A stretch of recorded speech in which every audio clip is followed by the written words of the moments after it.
Okay, this is Moonbounce Setup and Instruction 101. We are at an event and we are ready to set up a moon bounce. So you open up the back of the truck and things fall out on you. So you have to be very careful when you unload the truck. I have my son, little Donovan, here. Say hi. Say hi to the camera. Say hi, camera. Hi. Okay, cool. First thing I'm doing is I'm going to lay out our 4 anchoring devices, which today will be sandbags. Now you need to step back here, buddy, so that you don't get hurt. Here, you want to stand on the side here? Just that side's good. Just I don't want you to get hurt. It's very important whenever you're unloading a bounce from your truck that you do not hurt your child while unloading your truck. So right now what I'm doing again is putting out the 4 sandbags, which will anchor the attraction to the ground so it doesn't blow up with the wind.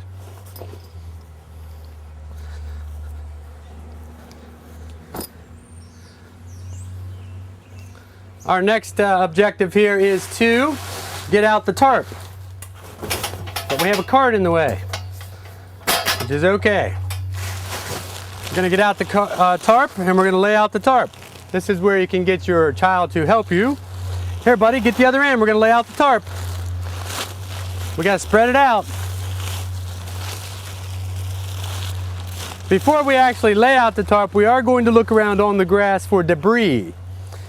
Things like twigs, sharp objects, rocks, can all be removed from the 15 by 15 foot area so that you're not digging into the bottom side of the tarp or the unit.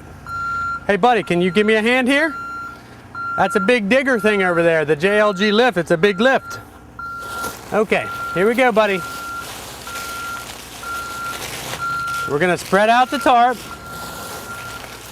Now see, we realize when parents pick up a bounce, most likely their child is helping them just like little D is right now.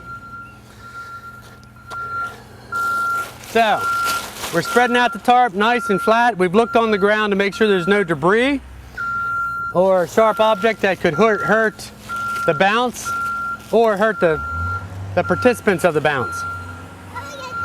Okay, make it flat. Lay it out flat. Okay. All right. I'm just gonna put this sandbag on the corner so it stays nice and flat for us.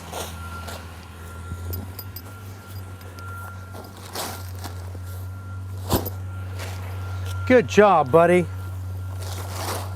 Good job. Okay. Next up, we're gonna pull the tarp this way, Donovan. Pull it that way. Okay. Wonderful.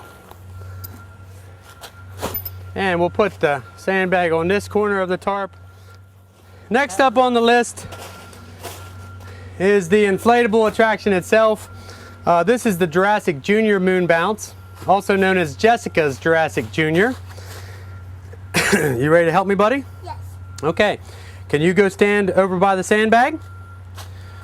Okay.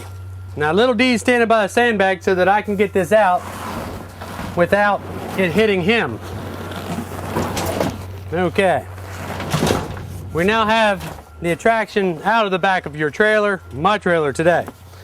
First thing you do is you remove the outer covering, which is the protective bag for the bounce. It's the storage bag and the travel bag for the bounce.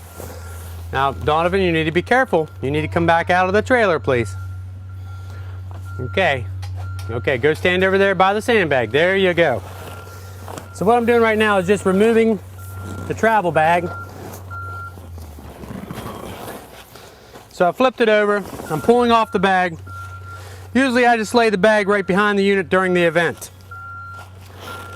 Now you'll see that these bounces have a strap. It's made of seatbelt material, and the bounce is rolled and it is strapped with the seatbelt material. There's right here we have, these are called D-rings, and there's 2 of them, and it makes it very easy for a person to roll the bounce and put the seatbelt strap around it like such. All of our rental attractions have the strap like such. So right now what I'm doing is I'm positioning the bounce near the back of the tarp. The reason why you do that, the way we roll our inflatables is always, we roll the inflatables from front to back because the chutes, the air release valve are usually on the back of most bounces. So therefore we roll our bounces the same way so that when we get to the next event, we can unroll them and we know exactly where everything should be. So right now I'm going to take off the seatbelt strap. All right, we're removing the seatbelt strap. Now the seatbelt strap can remain right under the bounce just like that. It certainly can be that way the entire event. There's nothing sharp on the seatbelt strap. Okay, can you let go of the seatbelt strap? Stand over here. That's a good helper today. Now, all I'm going to do is roll out the bounce at this time. Sometimes if I'm tired, I'll just get down like this and roll out the bounce. There we go. Now, are we ready to roll it out, buddy? Yeah. Okay, so what you do is you take and you pull it out. Little D's gonna give me a hand with this, which is fine. It's perfectly safe for him to help with this. Okay. Okay, you need another hand? Okay.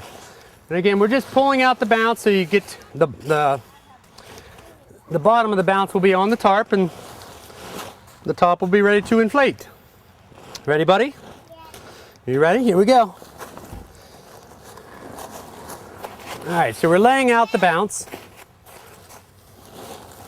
As we lay out the bounce, we see that right here is what we call a deflation flap. This was opened whenever it was deflated at the last event.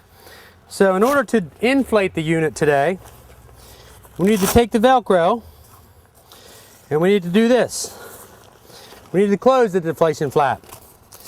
Now sometimes, some of the more expensive bounces that we have actually have a zipper and an inflation flap.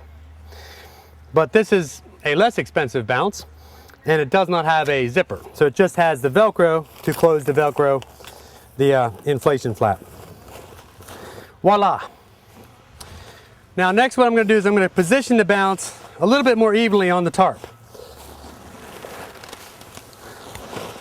Okay.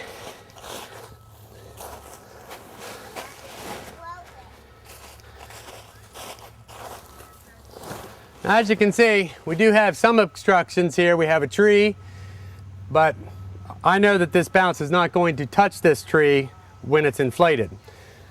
You want to make sure you stay at least 15 feet away from electric lines and obstructions. But again, this bounce isn't going to touch this tree at any point because it's not that high of a bounce.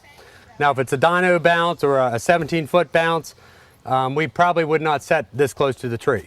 But so when you arrive at your location to set up your bounce, you need to make sure that the area is clear of all debris, and you also see the clearance in the air.